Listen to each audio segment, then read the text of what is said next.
从明尼苏达州向南进发，我们大概行驶了接近400公里，370-80公里，然后呢到达我们要露营的这个农场。这个农场的名字叫摩尔农场，它位于德梅因的爱荷华州的这个州府叫德梅因，在它的东部大概有40多公里到50公里的样子。这个有个小镇叫牛顿，在这个地方。这个整个区域都是农业的这个区域。我们沿途看到的全是这个农田，然后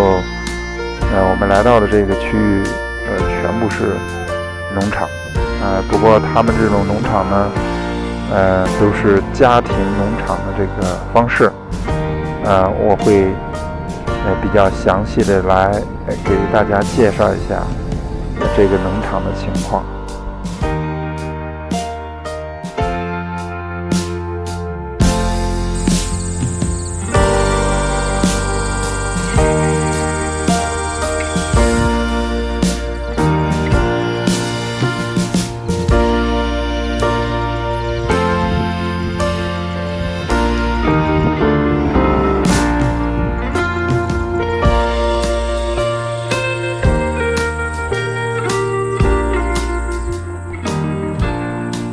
虽然这个地方是农场，可能主人们也是喜欢把他们自己的房子称之为农舍，其实不是。这边农场呢情况都比较好，他们的房子的这个结构跟市里头这个房子没有什么两样，相反，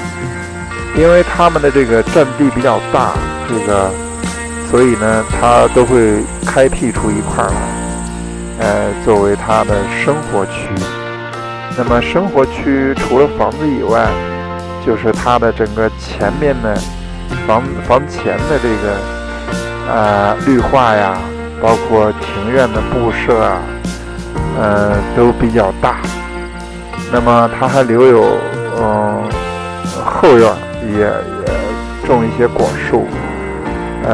有一些这个比较清新雅致的布设，因为它根据主人的这个喜好的状况不一样。那我们看了几个农场之后呢，我们感觉我们今天来到了这个南溪这一家的摩尔农场呢，它的这个情况就比较具有代表性。它的布置也比较好。还设置了很多他自己喜欢的设施、装饰物，以及花花草草一类的东西。他割完的豆子或者是玉米地之后呢，就是用这种设备来整理这个地，把它犁一遍，犁完了之后就可以等待下一季的这个种植。看吧，他们农场都有这样的车间。这个车间呢，主要是用来做维修、设备维修或者其他东西。看，这个农场都有自己的这个油罐，自己加油。这就是大型的机械割完了之后的豆子的这个地。那个豆杆它已经把它击碎了，粉碎了之后呢，就已经撒在这个田地里面去了。然后这个地呢，它不再做处理，大概在1个月之后呢，去施肥，施这个氮肥跟磷肥，氮磷肥吧。施完肥之后呢，它要到明年的4月份种。对，中间不再做任何东西。它种的时候呢，会有那种它施肥的时候会有那个犁，不是耕地的犁，是等于是就一片地的，就是它会把它松土，就是片松，把肥施进去，然后呢，这个地就留到明年4月份。我估计到明年4月份的时候呢，刚好这些秸秆呢，你粉碎的秸秆在地里面可能也已经差不多了。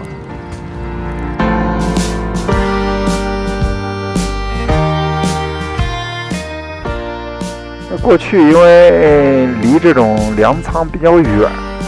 所以对这种粮仓呢没有确切的认知。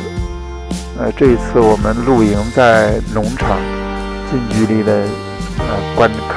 察了这个粮仓的这个构造。像这种大的这种粮仓呢，基本上就是钢板的。我看了一下钢板呢，大概得有2个毫米的厚度。那么这种钢板呢，它是属于那种比较大的，比较长的那种板。它圈起来之后呢，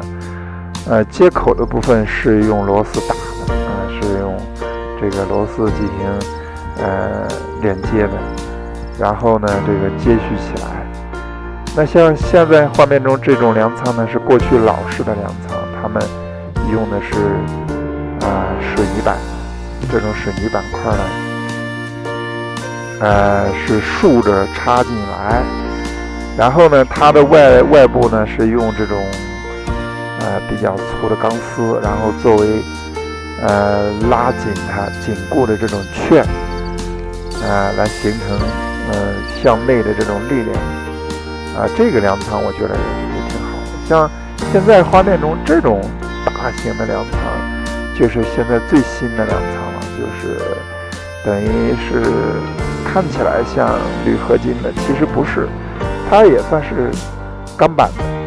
等于是压花的钢板。然后呢，它为什么要压这个槽呢？压槽主要是对这个粮仓的这个力量起到一个比较很好的一个力量。那么还有呢，它主要是采取了一个镀锌的技术。那镀锌的技术呢，就是防止这个粮仓呢上锈啊，或者是怎么样，那么会增加它的寿命。我们今天看这个爱荷华的这个农场。我们昨天住在这个地方，这个农场非常之大，有几万吨的仓。这个粮食呢，就是这个他们从地里面直接收割下来之后啊，这个粮食就出来了，不用脱粒，直接就出来了，就是粮食。拉粮食的车呢，到这个地方之后啊，它有一个侧边呢有一个舱门，有一个漏斗形的舱门，它把那个漏斗形的舱门一打开，这个粮食呢就会进到这个盒子里，从这个盒子里头呢，那个地方它是用拖拉机，作为动力的一个传动。这个动力的传动呢，这个接头在这里，这是一个传动轴，是一个万向的一个传动轴，它这个传动轴的转动会带动这个机器的运转，然后把粮食从这个地方给它传送上来，给它传送通过这个管道传送到这个位置。然后呢，这个传动轴的转动呢，同时带动了这个里面呢，有一个这个螺旋式的这个绞索。这个螺旋式的绞索呢，就会把从这个管道里过来的粮食给它输送，一直往上输送到这个粮仓。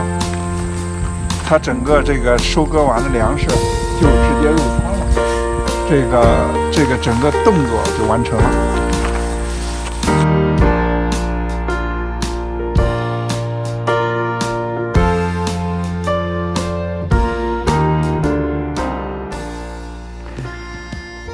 他们这个农家呀，也就是说他们的这个生活的区域，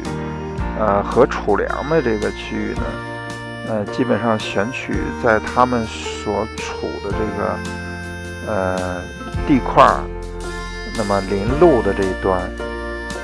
他们找这么一个位置，然后呢，基本上呢是分3个区块。第一个区块呢，就是它纯粹的生活区第二个区块呢，就是它的设备区，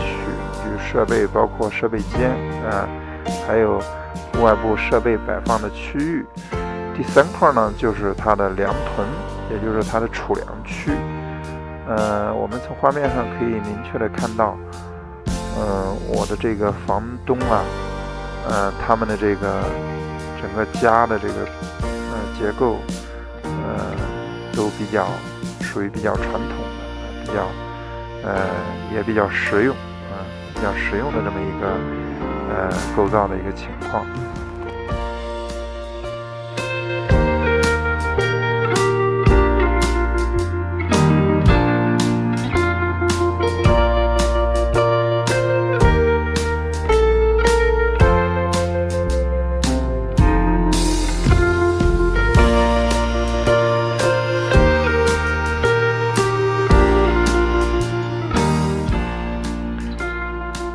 我们因为语言上有些问题，那么在跟房东沟通的时候呢，采取了各种方式，包括手机翻译信息语音翻译就各种手段都用上。那么我们通过聊呢，也了解了他们的情况，因为像他们这一家呢，大概